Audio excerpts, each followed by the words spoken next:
அம்மா என்ன பாப்பா என்ன பண்ணிட்டு இருக்கிறீங்க? அதான் பாலுக்கு டோக்கன் போட்டு வைக்கலாம்னு சொல்லிட்டு. ஹாய் ஃப்ரெண்ட்ஸ், பார்த்தீங்கன்னா இங்கே பார்த்தீங்கன்னா சிங்காநல்லூர் பக்கமெல்லாம் பார்த்தீங்கன்னா நம்ம என்ன அதுன்னு நம்ம கரூர் பக்கமெல்லாம் வந்தீங்கன்னா நம்ம காசு கொண்டு போய் கொடுத்துட்டு 1/2 லிட்டர்னா 25 ரூபா கொடுத்துட்டு நம்ம பால் வாங்கிட்டு வரோம்.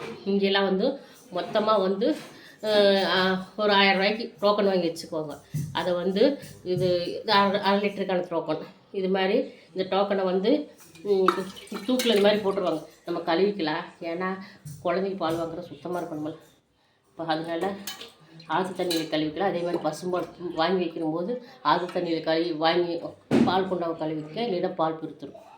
அதனால் பால் டோக்கனை கழுவிக்கலாம். சரிங்களா? இப்போது கழுவிட்டு உள்ளே போட்டுறணும். போட்டு பாருங்கள், மூடி போட்டு மூடி கொண்டு போய் தூக்கில் அங்கே மாட்டி விட்டுறலாம்.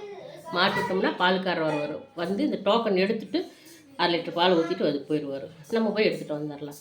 ஆனால் கரூர்லையெல்லாம் காசு கொடுத்தா வாங்கிட்டு வந்துடலாம். ஓகே ஃப்ரெண்ட்ஸ், உங்கள் ஊரில் எப்படிங்கிறது கமெண்ட் பண்ணுங்கள். இதை வந்து இது மாதிரி சிஸ்டம் பிடிச்சிருக்கா, இல்லை கரூர் சிஸ்டம் பிடிச்சிருக்கான்னு அதையும் கமெண்ட் சொல்லுங்கள். பிடிச்சிருந்தா லைக் பண்ணுங்கள். ஓகே ஃப்ரெண்ட்ஸ், இங்கெல்லாம் இப்படி தான். பாய். லைக் பண்ணுங்கள், சப்போர்ட் பண்ணுங்கள், சப்ஸ்கிரைப் பண்ணுங்கள்.